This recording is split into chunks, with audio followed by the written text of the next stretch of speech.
Hello everybody, and welcome to my post-video commentary for this latest video. I am about to attempt to change my BMX frame for a older BMX frame I have in storage, whilst of course enjoying a glass of red wine. The reason for the post-video commentary is that the audio in the original recording was too loud and all kinds of messed up. Part of this frame change requires me to remove pretty much all of the parts from the bike and putting them onto the new frame. The rear wheel is already been put onto the new/old frame to see if there is enough clearance on the back end for these wide tires. A problem that I've had with the current frame. The problem lies where the seat stays, the two support beams that come from the seat area, and the chain stays that come from the bottom bracket area are too close together. Looking at these two frames side by side, they appear to be almost identical, but because the tolerances that I'm working with are so narrow, the naked eye won't be able to tell the difference immediately. That's why I put the wheel onto the other frame and filled it with air before I started to make sure that there was going to be enough clearance. As I remembered it, there was, but it is better to be sure before I began this project. And it is. So it's time to get started on removing all of the components from the current frame that I'm riding in order to transfer them to the older frame, which is also in better condition. So I've moved this frame out of shot for now, which still has the rear wheel on from my earlier test. The first thing that I'm going to do is remove the chain. It's always a tricky job. It seems that no matter how much you learn how to master your technique of bicycle maintenance from one part to another, for me specifically, I'm not sure if it's a general rule. For me specifically, the chain is always a bit of an unknown quantity. It always seems to be tricky in different ways every time I try to attempt it. As you can see here, I'm searching for a master link on the chain. Master links are kind of like a quick release link. They have slightly different pins and side panels that make them easier to remove. However, I think I already removed the master link from this chain previously, so I'm going to have to just select a link at random and use my chain breaking tool to push a pin out from inside a link. The pins hold each link together, so when you push the pin out, the links can separate from one another and you can remove the chain from the bicycle frame. So I've pushed the pin all the way up and out, and now I need to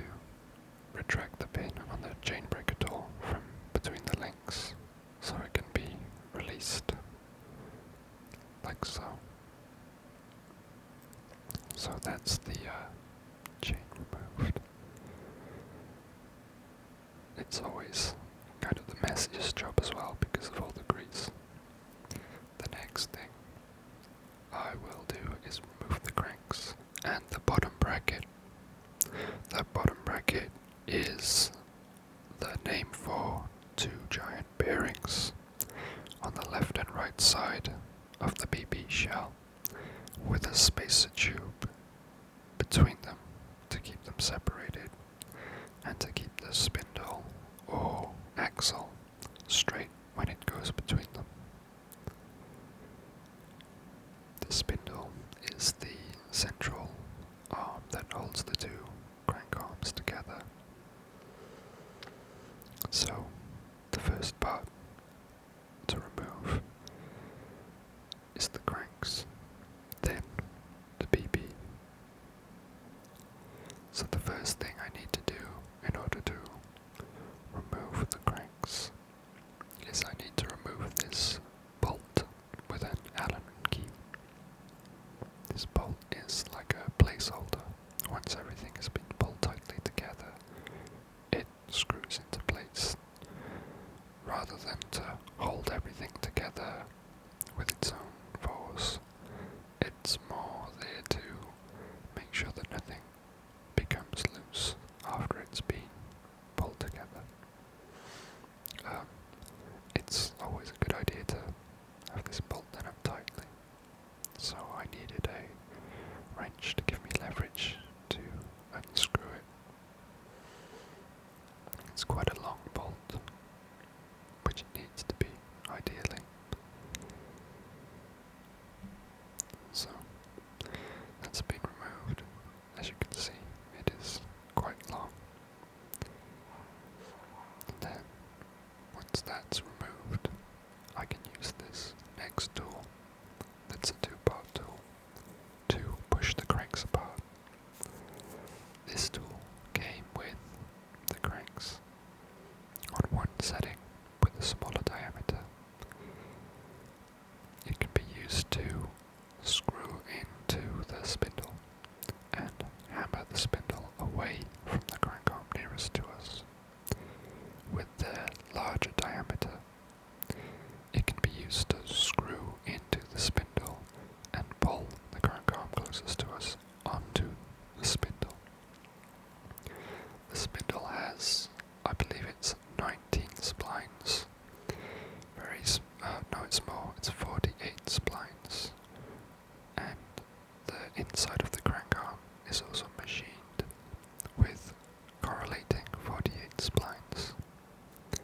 Obviously, you don't want to hear a hammer make an incredibly loud sound. So,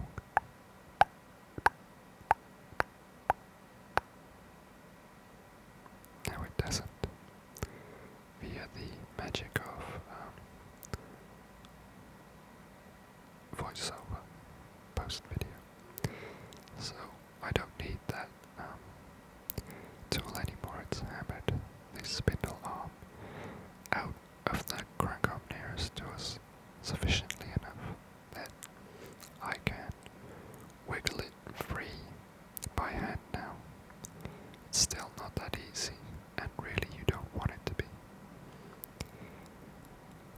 So that can just all come off and stay together, the crank arm and the sprocket. There's a spacer that will make the sprocket fitment more universal for different sized spindles. There's a 19mm version, a 22mm version without the spacer, and some new 24mm versions that need different hardware. I just removed what is essentially a dust cap for the bearings, the BB bearings. So now I need to slide out this crank arm. These cranks are considered 2.5 piece design because the one arm, the two arms and the spindle are 3 pieces, but the second piece that I just removed is supposed to be permanently attached, making it kind of a 1.5 piece in the kind of jargon that's being used within the industry.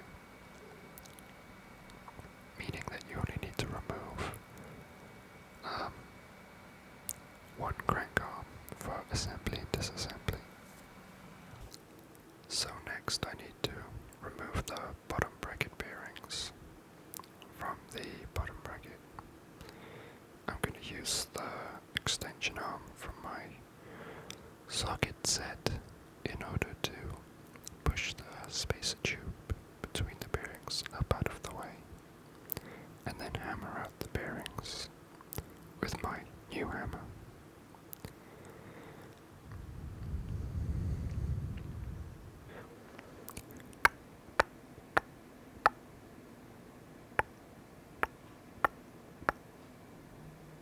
This one, being removed, they're quite large. Once one is removed, it makes it easier to remove the other bearing from the other side, because I have more freedom to maneuver the extension arm. The spacer tube has been removed, as you just saw. So again,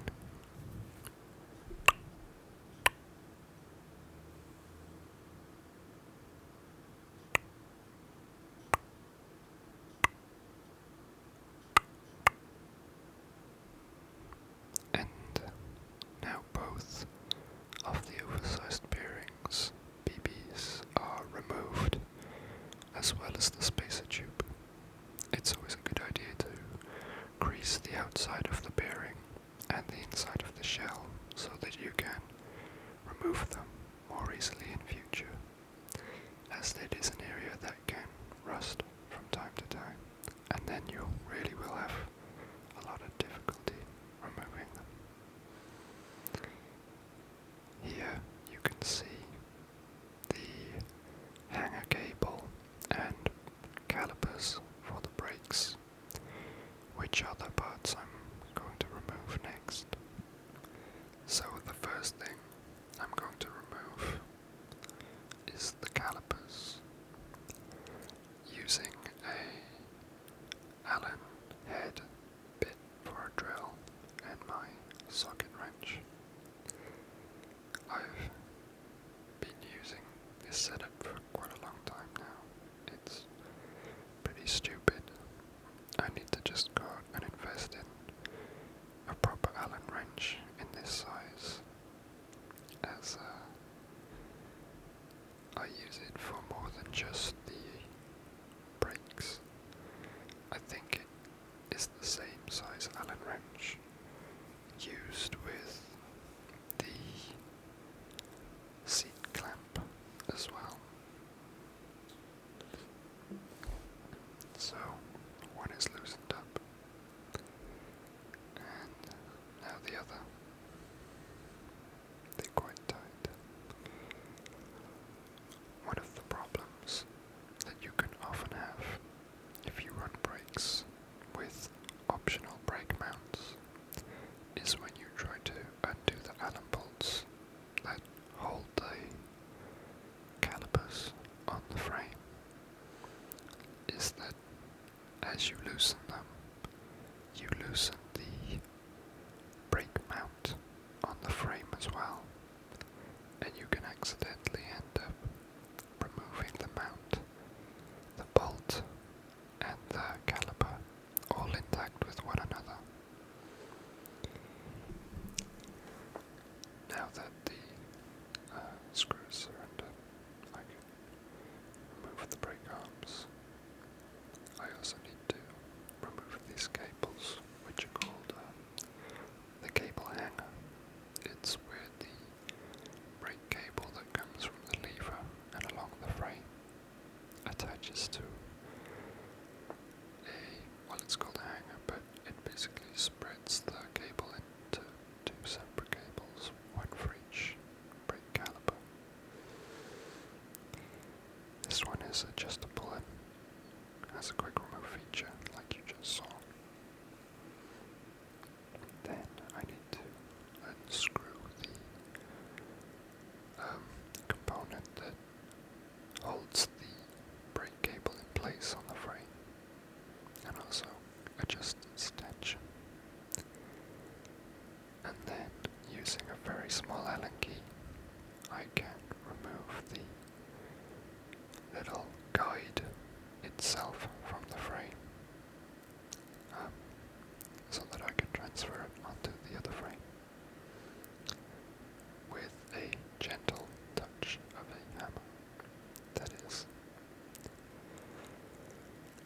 So for the brakes, they're pretty much removed now. The cable is only attached via the Velcro strap on the frame, which I can remove, and then the handlebars, which I won't remove it from because the handlebars will remain intact as they are transferred from this frame. And once I've cleared this cable and wrapped it out of the way for now, the next thing that I can do is to remove the saddle and the seat post, or the seat and the seat post. This frame has got an integrated seat clamp.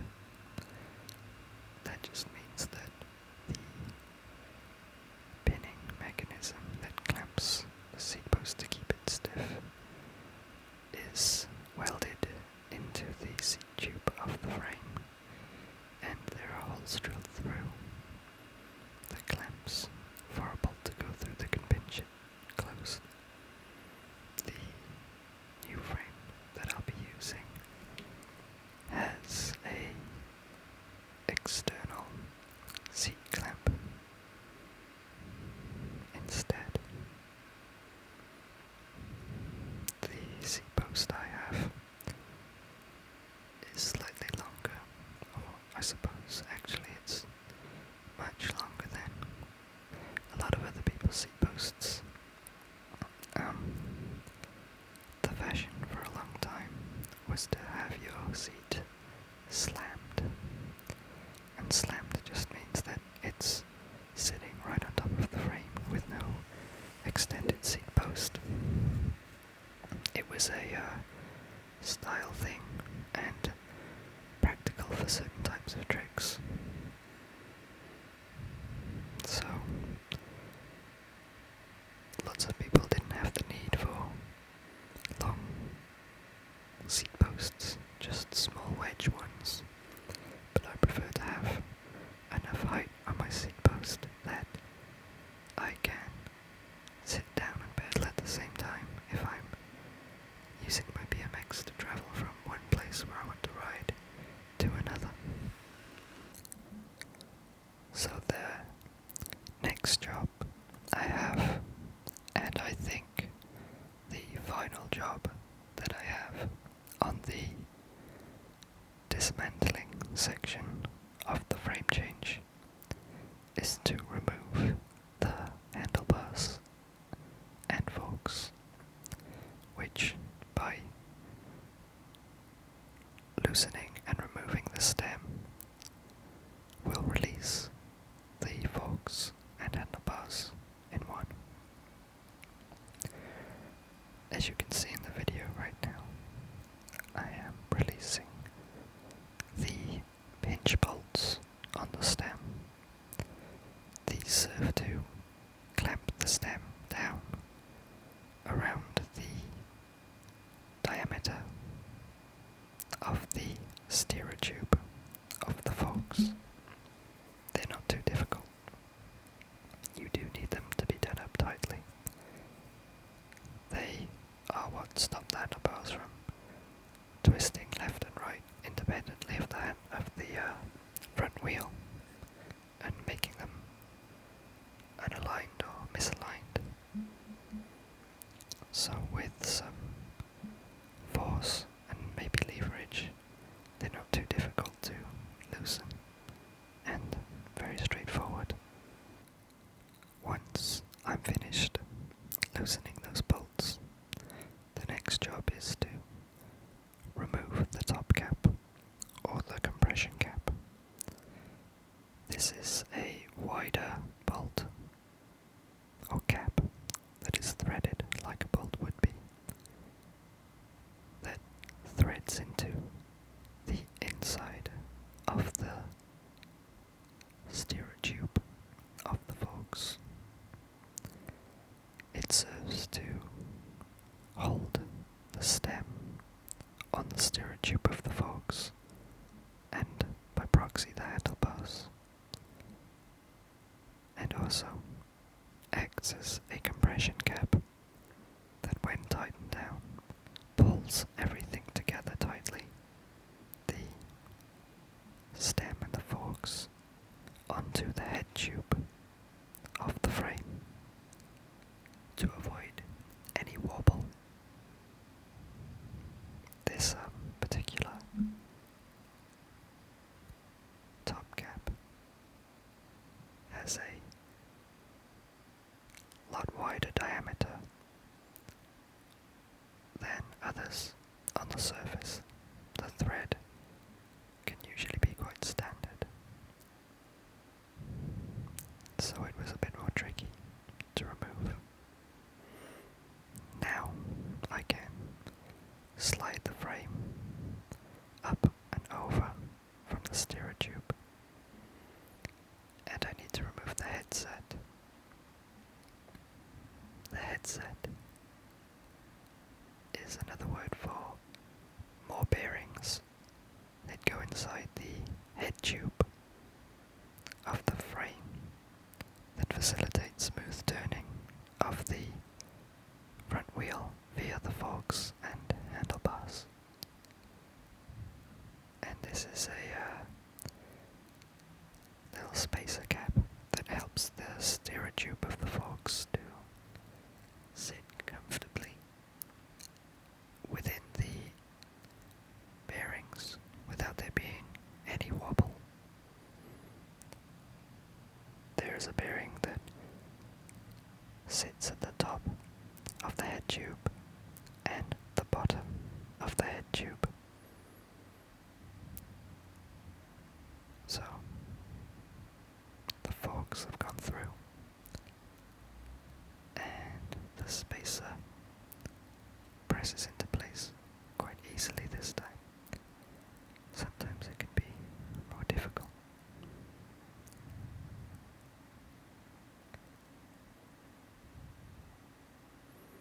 And then I need to put the handlebars back on after I put the dust cap on top of the top headset bearing.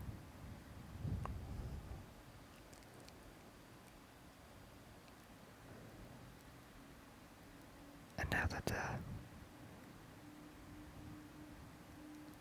dust cap is on and the stem has been slid down onto the steerer tube, I just need to twist it to push it down a little more until I can rethread the top cap or compression cap into the thread on the inside of the steerer tube of the forks. So it's threaded, and I can use an Allen key now to tighten it down more. It's slightly more tricky with this fork and stem combination because the top cap is actually trapped within the stem because of its wide diameter. There's no negative impact on the performance or rigidity of any of the parts. It's just slightly more inconvenient when switching parts from bike to bike, like I am in this case. Okay, so the commentary was getting really tedious, just kind of describing what was happening, as it is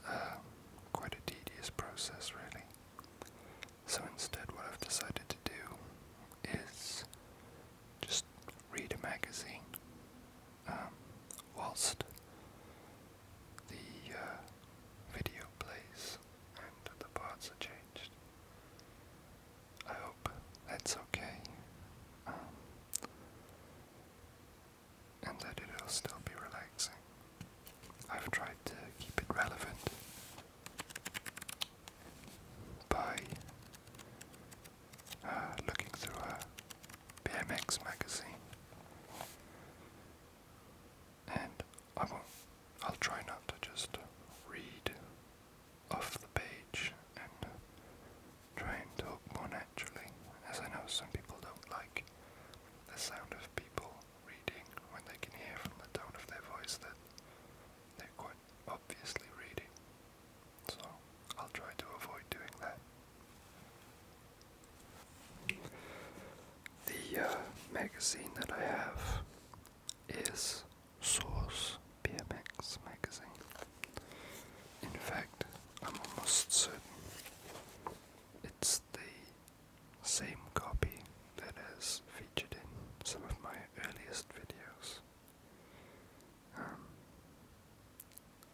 They don't seem to send any free magazines through anymore when I order from them.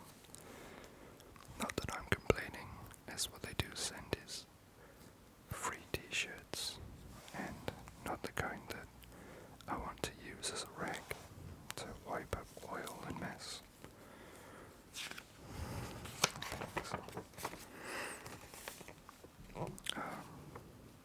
It's pretty much a catalogue for the most part. It looks like there's over 87 pages of just bike parts that they're selling. Then there's guides, BMX Bikes Explained, BMX Bikes Buyer's Guide, Frame Buyer's Guide, Handlebar Buyer's Guide, and Custom Built Wheels Guide. Again, just mainly shopping.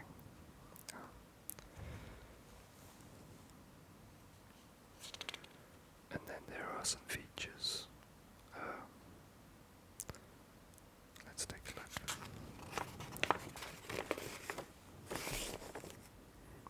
An advert of Sauce BMX employee and team rider Mark Goodwin unleashing, in their words, a peg grind to bar spin in the centre of Hastings. It's a good trick, it's a hard trick to do, and it looks good in the photo. Then another Sauce BMX page boasting their abilities and offers. They have some deals, free gift with all orders over £50, free delivery on all orders over £50. Their store location and some little tidbits of information that they like to post about their service. I'm looking over at the video now and I can see that the seat that's being placed on is into the new frame, where I have to use the external or standalone seat clamp, which, I mean, it's a nothing issue.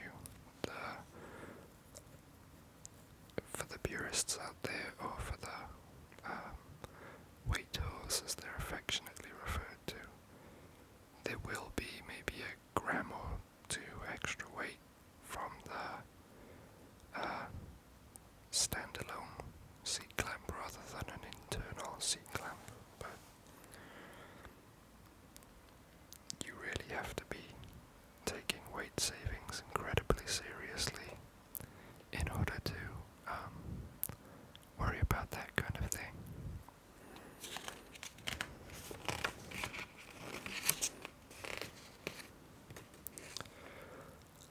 BMX Bikes Explained. I think I've talked about the anatomy of a BMX bike more than enough in this video so far, so I won't bother going into that. Then some more posting by the shop about their delivery options and more referrals to segments that appear later in the magazine. magazine. There is a sizing chart here, which is quite interesting. The length of the top tube is what all BMX bikes are measured by. Use this handy chart to ensure you get the correct size, which is odd because it's purely subjective as to what fits you best, although the general rule is that if you're taller, you do want a larger frame. So for 4'10" to 5'3", you want an 18.5" to a 20.25" frame, top tube length frame. I won't read every single one out. They go through to a 5'3" to 5'7" range, 5'7" to 5'10", 5'10" to 6 foot, 5 foot 10 inches to 6 foot tall. It says that you would require a 20.75" top tube to 21.25" top tube length, and then if you're 6 foot or taller, you would require 21 inches and longer. I think both of my frames are supposedly 21.25" frames, but they are they're going to be short no matter what. Even the longest BMX frame will feel kind of short to me, but that's just because I'm about 6'1", maybe 6'2", but I have quite long legs as well for my body type. So I have problems with my knees getting dangerously close to hitting the handlebars and stuff when I ride. There's not really anything that can be done about that. I can see that I'm putting the brakes back on now. At the time of recording this voiceover, the bike has gone through some more changes. I've completely changed the whole braking system because the braking system that I'm installing in this video just wasn't very good. The calipers and the brake pads are fine, they do the job fine, but the brake cable and the hanger are garbage. The company Odyssey released a easy no towing or adjustment cable system where you just run your brake cable through down your frame and then you use their one-piece hanger that clips onto different adjustment settings that you're about to see. Come up, there it is, the hanger, and it's got 3 positions, none of which are tight enough. It's rubbish. So I went back to a traditional cable system from Eclat that was, quite no nonsense anyway. And after installation, the brakes are perfect. No fucking about with them or anything like that. I'll show them off in a bike check video that I will do at some point. I think I'll just take some photographs of the bike and then do the same that I'm doing here, where I'll do post-video commentary. There's my trusty toothbrush that is used for greasing, applying lubricating grease into the parts that are needed, not for brushing my teeth. Like I was mentioning earlier, it's good to grease the inside edge of the bottom bracket shell, ready for when you put the BB in, or the bearings and the spacer tube that combined create what is known as the BB.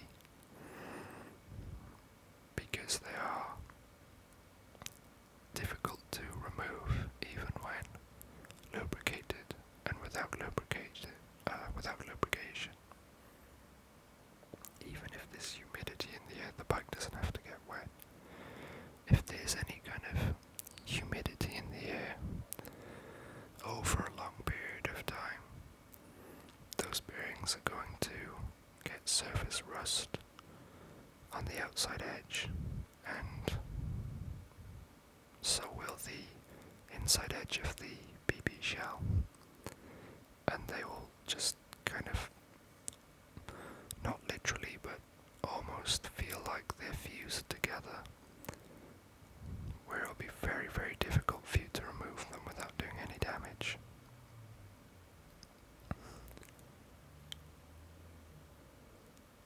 So the 1.5 pieces of the 2.5 piece crank has been slid through, and the spacers have been put into place to protect the bearings from dirt and grime whilst riding. And the one piece of the 2.5 piece crank arm with the sprocket still attached are being gently positioned. I can't really force it onto the spindle arm because those splines on the spindle and the inside edge of the crank arm have very close tolerances, so to prevent any kind of wobble, so much so that you need the tool to pull them together, because you can just do it by hand. I think I explained it earlier when I was removing the cranks, that you put the larger diameter shim onto the removal tool to make it an application tool in order to tighten it and pull the spindle closer towards the bolt via the thread, whilst the crank arm is trapped between the two, being sandwiched in, and those splines overlapping and locking into place on the edge of the spindle and the inside edge of the crank arm.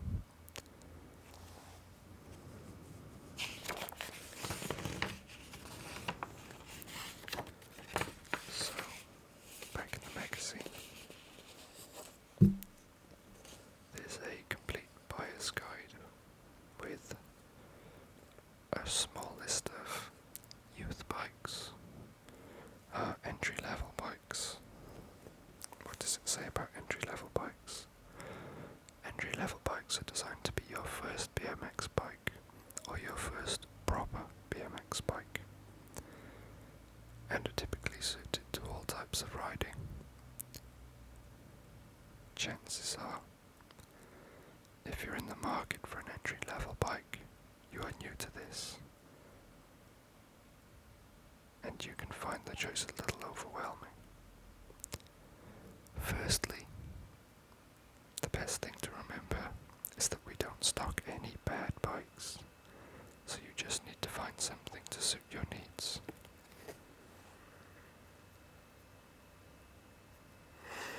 Well, they would say that, wouldn't they? They're not going to say avoid certain bikes because they're shit. The mid-level, the blurb for mid-level bikes is quite long, and I'm not going to spend ages reading it, because the video will be over by the time I'm finished, but let's read the first couple of sentences. Mid-level bikes cover quite a broad price range and basically apply to all models which are not an entry bike and equally not quite a pro bike, but fall somewhere in between. Wow, talk about stating the obvious. Alright, I'm not going to read any more of that. Now the cranks are pulled together, I'm putting that placeholder bolt back into position and clamping it down to make sure that nothing kind of shakes loose over time when I'm riding over bumpy ground and hopping and jumping, and any kind of vibrations can shake things loose over time, so it's good to have them held in place, and that's pretty much what the job of that bolt is. So the cranks are on, and the sprocket's on, and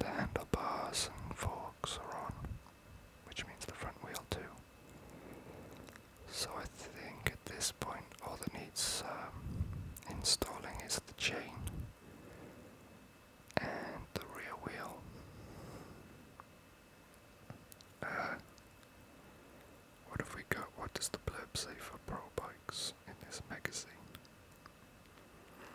It says, if you're looking at investing in a BMX bike for something over the £500 mark, then chances are you've been riding for a while and know what you want and need a bike which can keep up with your level of riding. Bikes at the lower end of this price bracket offer a great platform from which to upgrade your ride as your level of riding increases. Expect sealed bearings throughout, removable brakes, chromo frames and forks, and a whole bunch of other aftermarket parts on these bikes. As you get further and further above the £500 price, you will find that the bikes get more and more like custom builds, sometimes with the entire bike being built from aftermarket parts. The only way to get a BMX better than these in the higher end of this price bracket is to build one yourself from your chosen aftermarket parts. Will do. And then there's a little bit in the bottom corner that says, what the heck does that mean? The meanings of some of the abbreviation used in the following pages. CRMO, or chromo, stands for chrome alloy or chrome alloy. It is a tough and lightweight metal, one of the highest grades being 4130.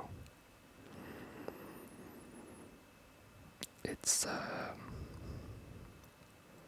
an alloy, meaning it's a compound of more than one type of metal. I think it's chrome and aluminium, perhaps. High 10. High 10 is an abbreviation for high tensile steel, a cheaper alternative to chrome alloy, often used on lower spec bikes. H, the letter H, used in the context of 36H, simply the amount of spokes laced into a hub or rim. I think the H probably stands for hole, as in there are 36 holes in this hub, so that 36 spokes can be threaded through the holes into a 36-hole rim, which has 36 holes drilled in it to receive the ends of 36 spokes protruding from the hub. T. T is a letter used in the gearing sections. T stands for the amount of teeth on the chainring or cassette. So I have a 28T sprocket and a 9T free coaster hub. Okay, these are just, it feels like they're trying to be educational, but really actually couldn't be asked and don't really have a great grasp of it themselves, or just don't care enough because they're quite lazy and light explanations that are missing out fundamental information. So I'll move on.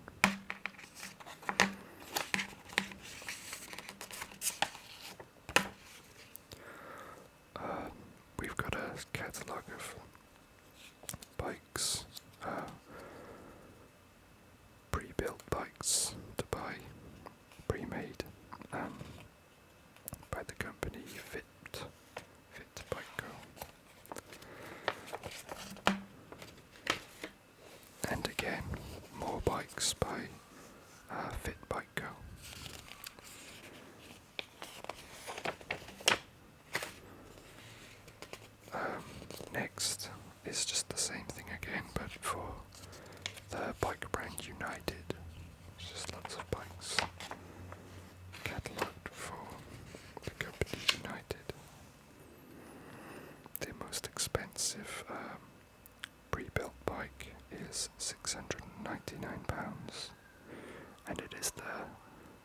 Venus Pro. It's quite a nice bike. It's pretty.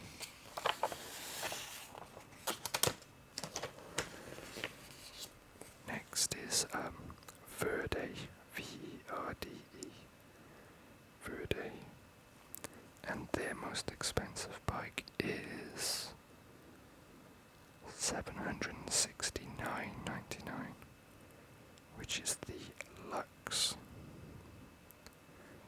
It's not as pretty as the other bike.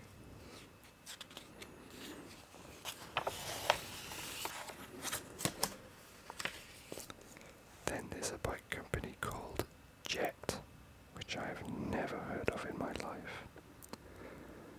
And unsurprisingly, their most expensive bike is £249, called the Jet Generate.